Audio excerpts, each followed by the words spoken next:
December 10th is a big boxing day. We're just a little under a week away from that day. And we've already been talking about Anthony Joshua versus Eric Molina, but now we're about to talk about Terence Crawford versus John Molina on HBO. Right now, it doesn't seem good for our friend, our cool people, John Molina. He's a 15-1 underdog as we speak at the moment. Odds, obviously, completely in favor of Terence Crawford. Your guys' thoughts on the fight itself, and do the odds honestly reflect? Honestly. I think that's it's much, 15-1.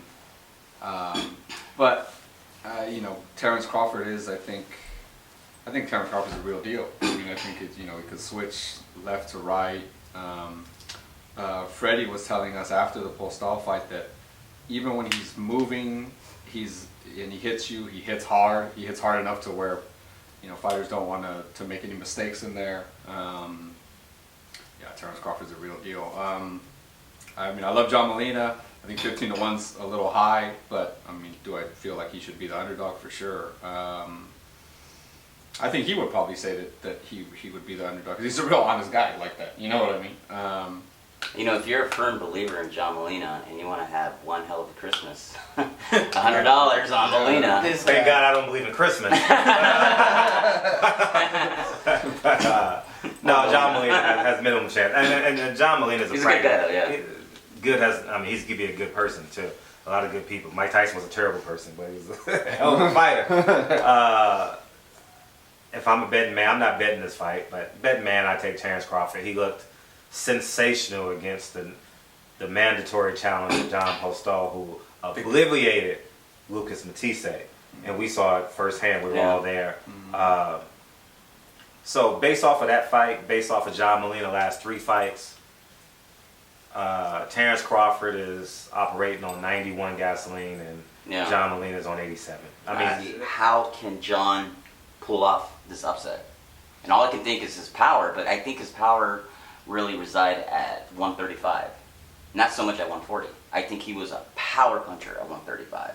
At 140 pounds, the power is there, but it's not that type of punch that's going to put you to sleep. And Terence Crawford, I think, has a pretty good chin.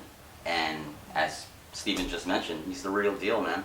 I don't like him as a person. Terence Crawford, he's a terrible interview. Yeah, I don't like him as a person. Yeah, not the best. But like you said before, Mike Tyson wasn't a very good person, but that doesn't matter in boxing.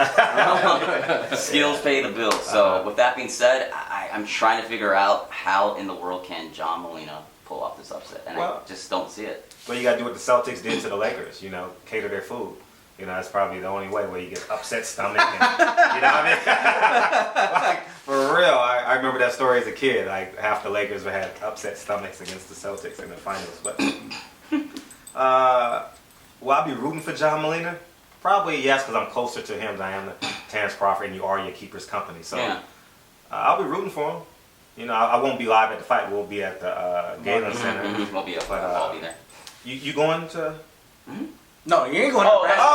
Oh no, you ain't going to Nebraska. I said we're all going to be there at the Galen Center. But the betting public bet Terence Crawford. He looked like a poor man's Floyd Mayweather's last fight against Postal, which will, all intents and purposes, let you believe that he's going to disarm John Molina.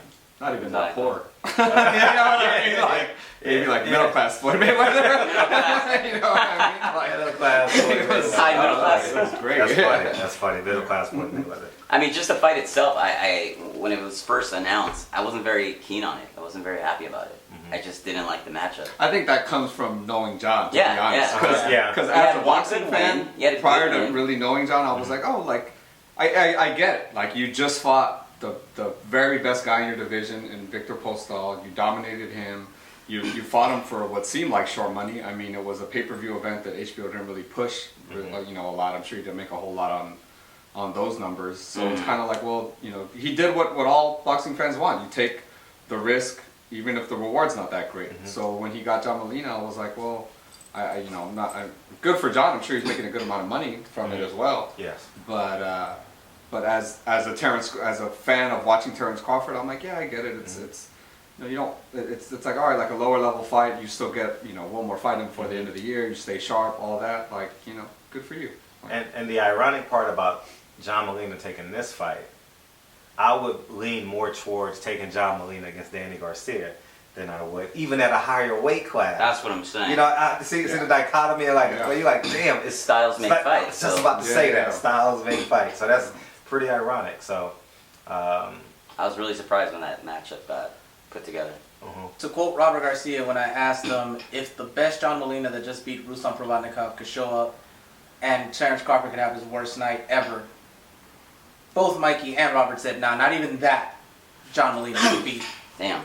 But here's the funny part about that, because I recall when Ruslan and John was announced, they did an interview with Ricky Funes and Brandon Rios, and both of them were like, nah, there's no way he could beat Ruslan. There's no way this, that. They ate their words on that one. I don't really see it on this one. John is like a real good friend of mine, has a nickname for me. You could look it up and everything. But it's like, I just don't see it. I know John has always said, you don't bet against Floyd Mayweather. And right now, Terence Crawford is everybody's Floyd Mayweather. So how can I bet against him? How can I go against that? We've seen the man live fight. We know what he could do. John in big fights, and even he's admitted it himself in the Broner fight, he froze. He didn't know what to do then, you know what I'm saying? Yeah. So it's like, why did John take this fight? I know he wants to test himself. I know he wants to fight the best. I know he wants to just go out there and provide for his family. But like he said, he didn't like this fight when it first was announced. He just beat Ruslan Provodnikov. Why would you go up against someone like Terence Crawford when you could get probably someone in that Ruslan level as well, and more than likely have the odds go in your favor to win? I don't know. I mean, if I'm in John's position, like, you know, we all know fighters when fans say, oh, you're afraid of, like, fighters aren't afraid of anything. Yeah. But, so I think that's kind of John's thing, is like, well, I'm not afraid of this dude. He isn't, he's my size, you know, like. He's taller. He's just a man, you know what I mean? I'm sure he's like, and really, John loses this fight. I mean, I guess maybe it depends, you know, if he loses this fight, how. Yeah. But I don't see it as a big L either. Like, I mean, you fought kind of what we all said, like the new generation's Floyd Mayweather. Like, he's brilliant to watch. So you take a loss, and you still. I mean, what other names are in 140 besides John Molina? Like, for other fighters in that weight class, like the fighters' wives. let me bring something else up when it comes to the discussion of this fight. This is the first top-ranked PBC fighter fight that is going on and that has happened without a purse bid. This is a negotiated fight.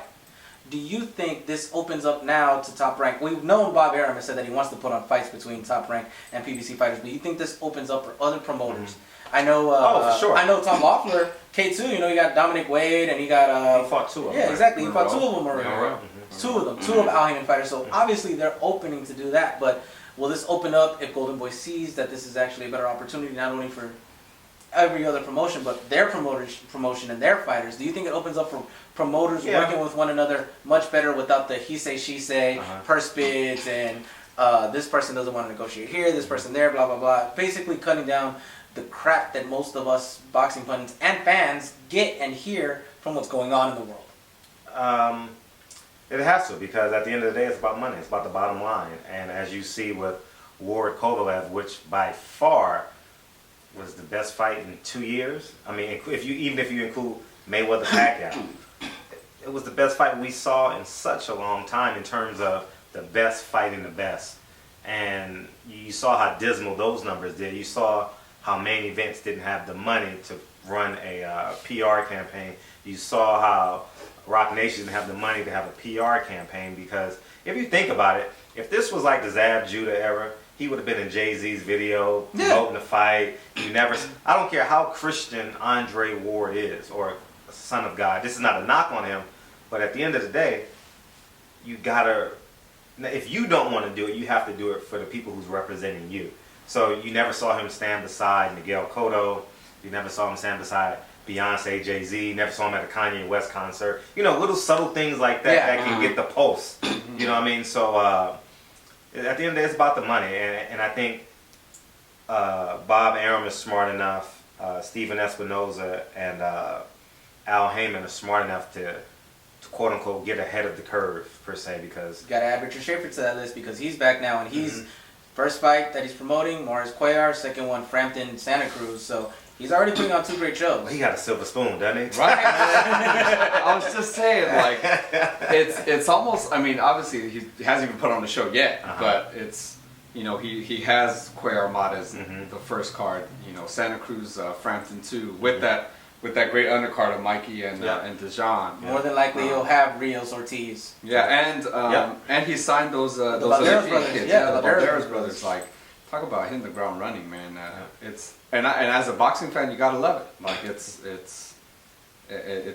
we already know his work with Golden Boy, and now that he's kind of running the ship himself, I'm excited to see where that goes for sure. I mean, obviously you would assume that him and Golden Boy probably won't be doing business for a little while, if ever. But I mean, the fact that he's in the mix, and now, you know, he said he's open to working with them, but you obviously know he's open to working with Top Rank and all these other. I mean, it's just I can't wait for him to really start getting like fighters under his belt and really start kind of getting going on his own. No, like you said, that's the big question. Will Golden Boy want to work with Richard Schaefer? That's the big question. But I think he's a great addition to boxing. And Overall boxing. Yeah, just having another promoter like him, because he's going to put together some really fantastic fights. Especially for us here in SoCal and Nevada, because he's going to put on those shows out there and here. So and he knows how to sell a fight. Yes, he does. He really does. When he gets on that podium, I mean, he sells it, and I'm like feeling it. So with that being said, I think he's a great addition to the boxing world. Let's get back on topic and just obviously finish off your final thoughts on Molina versus Crawford. And are we just all in agreement that the likelihood is that Crawford will win this fight? Yeah. And I think the people watching are like, yeah. Beyond John having another Mickey Bay moment, is there any shot that John has of winning this? You know, I don't know if I'll be rooting for John Molina, and I'm not sure if he's going to watch this or not. I'm not sure if I'll be rooting for him. I don't know fight night, because when I saw Terence Crawford fight, I like fell in love with him again. When I interview him, I fall out of love. Right? You know what I mean? Go ahead. Finish your thought. Because I even asked him a question. I says, Terence, don't you think you need to open up more? Because you're making it hard for me to do something great about you. You know, and he says, no, I'm just gonna fight and let cars. But you got to. I love him in the ring, and I don't like him. You got to remember, Max Kellerman gave him the opportunity to call out Manny Pacquiao in front of let's say 8,000 people in the arena, and he says, "I'll leave it up to my promoter. I'll leave it up to Bond." You have the opportunity right there. The opportunity is presented. Seize it at all costs. What I will say this: didn't take it. The PBC fighters know that they're their own brand. They're their own LLC. Yeah. And because they're always calling out each other, so you know that, like, Sean Porter is adamantly trying to get Danny Garcia, Keith Thurman, and the winner of that fight, the loser of the fight, the winner of the fight. Yeah. You know, you see Adrian Broner calling out people in that camp. You know, so he has to see it as like he's an entrepreneur. Yeah. He is in charge of his own business. You know, and until that happens, you know, I think his manager is Bud. What's his manager? I forget the manager's name. Reed. No, I forget. Kind of big guy a little bit. Yeah. But Cameron Duncan. Cameron, isn't it? Not the white dude. No, it's not Cameron Duncan. No, I'm talking about him. Yes, I'm talking about the guy with his friend that. Oh, his trainer. Yeah, what's the trainer's name? I forget his trainer, but I know what you're talking about. Yeah, his trainer. They need to come up with a master plan.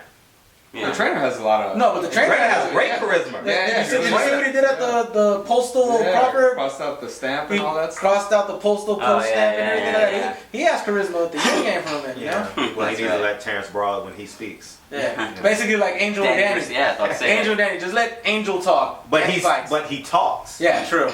Yeah, that's true. Yeah. So. All right, then. Well, guys, you hear our recap on or our preview for Terence Crawford versus John Molina on HBO. Catch that on December 10th. Let us know what you guys think in the comments section. Just to let you guys know, we are giving a pair of tickets to Abner Mars versus Jesus Cuellar at the Galen Center here on December 10th. Follow us and subscribe on our YouTube channel at The Fight Guys, all one word.